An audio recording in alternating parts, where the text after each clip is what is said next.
आज के लेक्चर में मैं आपको वेलकम करता हूं। आज हम कंटिन्यूस डाटा को देखेंगे। कंटिन्यूस डाटा क्या होता है? बेसिकली कंटिन्यूस डाटा जो है वो आमतौर पर इंटीजर्स या फ्लोट डाटा टाइप्स की जो वैल्यूज होती हैं उन पर कंसिस्ट करता है। फॉर एग्जांपल इसमें नंबर ऑफ डेथ्स या हाइट ऑफ अ माउंटेन, इस तरह की वैल्यूज जो है वो बेसिकली ज्यादातर जो है ये कंटिन्यूस डाटा जो है वो न्यूमेरिकल वैल्यूज पर मुश्तमिल होता है। सबसे पहले हमें ये देखना होता है कि हमारा जो कंटिन्यूस डाटा है या उसके अंदर जो वैल्यूज हैं वो किस रेंज के अंदर है। फॉर एग्जाम्पल वो 0 से 1 तक है और बाकी वैल्यू जो 0 और 1 के दरमियान में थी, तो ये देखना भी हमारे लिए बहुत जरूरी होता है। फिर हम कंटिन्यूस डाटा को डिफरेंट इंटरवल्स के अंदर, जो इवनली साइज इंटरवल्स जिनको कहते हैं, उनके अंदर हम उसको डिवाइड करते हैं या ग्रुप करते हैं और फिर उनके अंदर जो वैल्यूज आती हैं उनको हम काउंट कर लेते हैं। उसके बाद इसकी फ्रीक्वेंसी डिस्ट्रीब्यूशन भी देखनी होती है और वो हम हिस्टोग्राम को प्लॉट करते हैं। हिस्टोग्राम बेसिकली हमारे पास ग्राफ होता है जो आगे कल कराता है, तो मैं उसको मजीद एक्सप्लेन करूंगा। उसकी वजह से हम इसकी शेप को देख सकते हैं, यानी किस तरह की डाटा की शेप है। उसमें हिस्टोग्राम में ये भी आता है और हिस्टोग्राम में ये भी उसकी सेंट्रल वैल्यूज भी बता देती है और फिर उसके amount of variability in the data, यानी डाटा जो है वो किस तरह से चेंज हो रहा है। डिफरेंट वैल्यूज जो हैं वो कंटिन्यूस डाटा के किस तरह चेंज होंगी, हिस्टोग्राम हमें ये भी बताती है। इसके लिए हमारे पास एक हिस्टोग्राम ड्रा करने का जो सबसे पॉपुलर मेथड है वो है नॉर्मल डिस्ट्रीब्यूशन का। ये नीचे उसकी एग्जांपल दी हुई है, उसको गॉसियन डिस्ट्रीब्यूशन भी कहते हैं और नॉर्मल डिस्ट्रीब्यूशन भी कहते हैं हिस्टोग्राम ड्रा करने के मेथड को या डिस्ट्रीब्यूशन को। तो ये हिस्टोग्राम हमारे पास है। तो यहाँ पर अगर हम देखते हैं तो ये हमारे पास बेसिकली एक हमारे पास मिड वैल्यू है 7। आप लोग देखें तो ये डाटा जो एक बैलेंस डाटा है, यानी एक इवनली इंटरवल्स के अंदर इसको डाटा को ग्रुप किया गया है। यानी कि ये अपनी ये जो इसको सेंटर वैल्यू भी कहते हैं और मीन वैल्यू भी कहते हैं। यानी इस तरफ जाए तो ये 1 तक जाता है और इस तरफ जाए तो ये 14 तक जाता है। तो ये डाटा सेट जो हमारे पास बिल्कुल ठीक है। हमारे पास अगर कंटिन्यूस डाटा तो हमने उसको इस तरह से मैनेज करना है। तो आइए हम देखते हैं कि और इसमें क्या प्रॉब्लम्स हो सकती हैं कंटिन्यूस डाटा से। स्क्यूनेस इसकी एक प्रॉब्लम है और दूसरी जो है वो कर्टोसिस होती है। कर्टोसिस और स्क्यूनेस में क्या डिफरेंस है ये आप इस डायग्राम से ऊपर मैंने इसकी डिटेल भी लिखी है, लेकिन ज्यादा है ये डायग्राम से मैं आपको एक्सप्लेन करता हूँ। स्क्यूनेस का ये मतलब है कि जब जो मीन वैल्यू या जो सेंटर वैल्यू होती है, नॉर्मल डिस्ट्रीब्यूशन का जो ग्राफ बनता है उसकी जो सेंटर वैल्यू अगर उससे उसकी ज्यादा वैल्यूज जो है वो राइट साइड पे यानी पॉजिटिव हों तो उसको कहते हैं कि ये पॉजिटिव स्क्यू हो गया है। और अगर लेफ्ट साइड पे ज्यादा वैल्यूज जा रही हो, राइट साइड पे कम हो, तो फिर वो नेगेटिव स्क्यू होता है। तो हमने इसको बेसिकली बैलेंस करना होता है। इस तरह कर्टिसिस उसका बेसिकली ये अगर हमारे पास देखें तो ये हमारे पास नॉर्मल हाइट है। ये बेसिकली वैल्यूज की हाइट को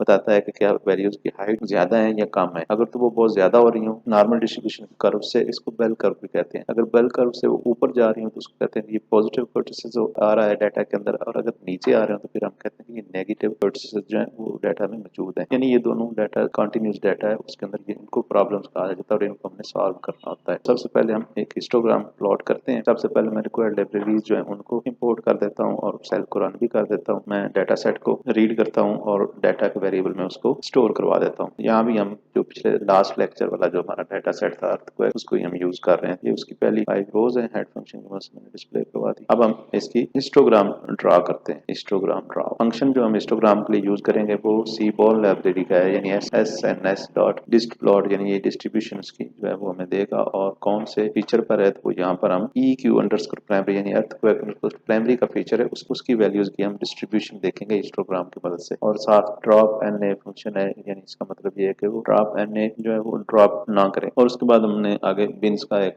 पैरामीटर होता है, 0 से लेकर 10 तक तो हमारी वैल्यूज आएंगी और 21 जो है वो उसमें इंटरवल्स है। यहाँ पर अगर देखें ये 10 तक हमारी यहाँ वैल्यूज हैं, तो यहाँ पर देखें तो ये यहाँ से फॉर एग्जाम्पल अगर इसकी सेंट्रल वैल्यू है या इसकी मीन वैल्यू है तो आप यहाँ पर देखें इस साइड पे तो राइट साइड पे तो ये ठीक है, लेकिन यहाँ से भी ये आगे जा रहा है। और यहाँ से अगर नेगेटिव साइड से आए तो यहाँ पर ये वैल्यूज जो है ये हमारे पास ये बेसिकली स्क्यूनेस है। यहाँ से लेके यहाँ तक स्क्यूनेस है और इधर से तकरीबन यहाँ से लेके यहाँ तक भी ये स्क्यूनेस है। एक्सरसाइज 2 में हम बेसिकली कंप्यूटिंग स्क्यू एंड कोर्टिसिस कहते हैं। ये बेसिकली हम अपने सारे डेटा सेट पे ही स्क्यू फंक्शन की मदद से स्क्यूनेस जो है उसको कैलकुलेट करते हैं। तो यहाँ पर देखें तो हर फीचर की उसने स्क्यूनेस बताई हुई है। सेंटर वैल्यू की लेफ्ट साइड पे कितना दूर है और उसकी राइट साइड पे कितना दूर। तो यहाँ पर देखें तो इंजरीज जो है वो 24 तक राइट साइड पे जा रहे हैं मीन वैल्यू से, और ये जो दरमियान में वैल्यूज हैं ये ठीक है, लेकिन ये जो बड़ी वैल्यूज आ रही हैं इससे हमारे डाटा सेट के अंदर स्क्यूनेस मौजूद है। इस सेल को रन जब करते हैं तो फिर हमारे पास इसकी कर्सिस आ जाएगी, यानी ये बेसिकली वाई एक्सिस के अलावा उसकी हाइट है। तो यहाँ पर भी देखिए जहाँ बहुत ज्यादा हाइट है या जहाँ बहुत कम हाइट है तो वो हमारे लिए प्रॉब्लम्स हैं या वो हमारे कर्सिस की प्रॉब्लम है। फॉर एग्जाम्पल 672 है, जिस तरह 19 है, ये हमारे पास ज्यादा या 40 है, ये हमारे पास वैल्यूज जो है वो काफी एक्सीड कर रही हैं। तो ये हमारे पास बेसिकली हमने दो चीजें निकाली हैं, डाटा के अंदर से स्क्यूनेस निकाली है और कोर्सेज निकालनी है। ये डाटा की डिस्ट्रीब्यूशन में हमें प्रॉब्लम दे रही है। इसके बाद फिर हम इनको जो हमारा डाटा सेट हो गया, डाटा सेट के डिफरेंट फीचर्स को हम विजुअली जो है उसकी रिप्रेजेंटेशन करेंगे। फॉर एग्जाम्पल इस एक्सरसाइज में हमने एक और डाटा सेट लिया है, इसका नाम है हाउस अंडरस्कोर प्राइसेस। तो मैंने उसको लोड कर लेता हूँ सेल से और उसकी पहली 5 रोज जो है उनको भी डिस्प्ले करवा लेता हूँ। तो यहाँ पर बेसिकली हमारे पास हाउस अंडरस्कोर प्राइसेस का मतलब यानी हाउस प्राइसेस का डाटा सेट दिया हुआ है, यानी ये सारे हमारे पास इनपुट फीचर है और ये हमारे पास सेल अंडरस्कोर प्राइस जो ये टारगेट फीचर है जिसकी वैल्यू को हमने प्रिडिक्ट करना है आफ्टर ट्रेनिंग का मशीन लर्निंग मॉडल। अगर आप यहाँ पर देखें तो यहाँ पर हम सेल प्राइस जो डाटा है उसकी हम हिस्टोग्राम के जरिए उसकी डिस्ट्रीब्यूशन देखते हैं। तो इसकी अगर आप डिस्ट्रीब्यूशन यहाँ पर देखें तो इस साइड पे तो तकरीबन ये ठीक ही है, इन लेफ्ट साइड पे जो वैल्यूज हैं वो ठीक है, लेकिन ये ज्यादा इस साइड पे स्क्यूनेस जो है वो इसके अंदर आ रही है। ये वैल्यूज बता रहा है कि ज्यादातर वैल्यूज जो हैं वो इस रेंज के अंदर है, यानी यहाँ से लेके यहाँ तक जो वैल्यूज हैं वो ज्यादा है और बाकी जो है वैल्यू ये बहुत कम है। और ये हमारे वैल्यूज जो है इनको हमने सेट करना होगा, यानी किसी रेंज के अंदर लाना होता है कंटिन्यूस डाटा को, ताकि वो हमें एक जब हिस्टोग्राम पे ड्रा करें तो वो एक बैलेंस हिस्टोग्राम भी दे और उसके बाद फिर जो बैलेंस डाटा होता है उसी को ही हम मशीन लर्निंग के मॉडल को ट्रेन करने के लिए देते हैं, ताकि हमारा जो मशीन लर्निंग का मॉडल है वो एफिशिएंटली ट्रेंड हो। तो यहाँ पर बेसिकली उसने हर फीचर की जो यूनिक वैल्यूज हैं वो हमें दे दी हैं। ये मैंने लास्ट टाइम ये फंक्शन और ये कोड जो है यूज किया था, तो उसने सॉर्ट भी कर पहले जो फिर इसके अंदर 2 यूनिक वैल्यूज हैं, इसके अंदर 2 है, ये number of unique values basically हमें रिटर्न कर रहा है। जिस तरह ये हमारे पास यूनिक वैल्यूज हैं, यहाँ हम इनकी वैल्यूज को बेसिकली काउंट करेंगे। तो यहाँ पर वो बेसिकली ये बता रहा है कि हाउस स्टाइल का जो हमारा फीचर है इस कैटेगरी के अगेंस्ट 154 वैल्यूज हैं, इस कैटेगरी के अगेंस्ट 14 वैल्यूज हैं और इसी तरह फर्स्ट स्टोरी जैसे ये कैटेगरी है उसके अंदर 7 to 6 वैल्यूज हैं जो है प्रेजेंट है। उसके बाद एट द एंड हम इसका पाई चार्ट भी ड्रा कर सकते हैं। पाई चार्ट के ड्रा करने के लिए हमारे पास फंक्शन होता है pl.py का फंक्शन होता है। तो सबसे पहले हम फिगर ड्रा करते हैं और उसके ऊपर हम पाई चार्ट बनाते हैं। पाई चार्ट का जो फंक्शन है यानी काउंट्स है, यानी टोटल नंबर ऑफ वैल्यूज यहाँ पर आ जाएंगे। लेबल्स जो है वो हमने इसके इंडेक्स जो है वो हमने अपने पाई चार्ट के लेबल जो है वो लगा लिए हैं। उसके बाद उसका कलर जो है पाई चार्ट का व्हाइट होगा और उसके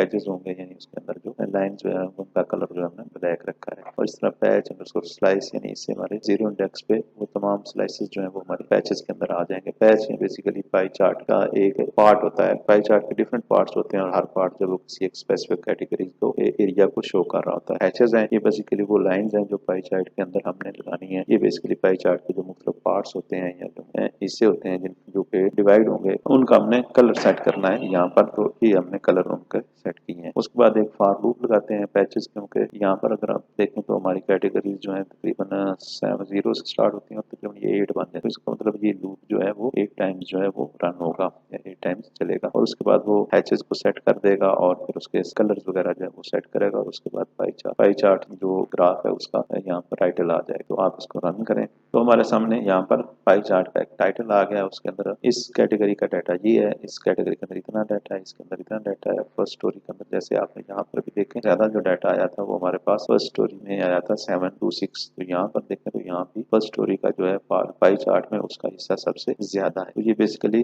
पाई चार्ट ने सब कैटेगरीज का डाटा जो है ग्राफ की शक्ल में हमें दे दिया। उसके बाद हम इसको रन करते हैं और उसके बाद हम देखते हैं कि हमारे यहाँ पर आउटपुट क्या आती है। ये बेसिकली ये भी यूनिक वैल्यूज को लेके आ रहा है, यानी जो है इसके अंदर इतनी यूनिक वैल्यूज हैं और इसके अंदर इतनी यूनिक वैल्यूज हैं। और यहाँ पर हम फिर इसका दोबारा से हम इसकी एक हिस्टोग्राम ड्रा करते हैं जिसमें हमें वो बता रहा है कि इस फीचर की वैल्यूज हैं वो किस तरह हिस्टोग्राम में शो हो रही हैं या उसकी डिस्ट्रीब्यूशन क्या है। तो उसकी रेंज भी कुछ जो है ना वो मैनेजेबल नहीं है। यहाँ पर ज्यादा वैल्यूज यहाँ पर आ रही हैं, लेकिन इससे आगे ये जो इस साइड पे ये जो स्क्यूनेस जा रही है या इसके ऊपर जो ये कर्टिसेस का प्रॉब्लम है इसको ये आ रहा है। तो ये बेसिकली आज हम इसको एनालिसिस ही कर रहे हैं, आगे फिर आने वाले लेक्चर्स के अंदर इनको हम सॉल्व भी करेंगे कि डाटा को नॉर्मलाइज कैसे करना है। बेसिकली डाटा को नॉर्मलाइज करने के लिए हम ये सारी चीजें करते हैं और कंटिन्यूस डाटा जो है उसको हम नॉर्मलाइज करते हैं, यानी हम एक रेंज में लेके आते हैं, यानी 0 से लेकर 1 तक या 1 से लेकर 50 या 1 से लेकर 100 तक भी लेके आते हैं। आमतौर पर हमारा जो होता है हम 0 और 1 के दरमियान वैल्यूज को नॉर्मलाइज कर लेते हैं। उससे फिर ये होता है कि जो मशीन लर्निंग का मॉडल है वो एफिशिएंटली ट्रेंड हो जाता है। इसके बाद अगर आपने ये मालूम करना कि इसके अंदर स्क्यूनेस की वैल्यूज क्या है तो वो इस तरह आपको ये दे देगा, हर कॉलम की क्यू की वैल्यू भी दे देगा और उसके बाद डाटा डॉट कर्ड का फंक्शन बेसिकली कोटेशंस की वैल्यूज जो है उसको कैलकुलेट करता है। यहाँ पर आज का लेक्चर खत्म होता है। Thank you very much, see you in the next lecture. और लास्ट में आप हमारे चैनल को सब्सक्राइब करें, हमारे लेक्चर्स को शेयर करें, लाइक करें और बेल आइकन पे क्लिक करें ताकि आपको आने वाले लेक्चर जो है वो आसानी से मिल सके।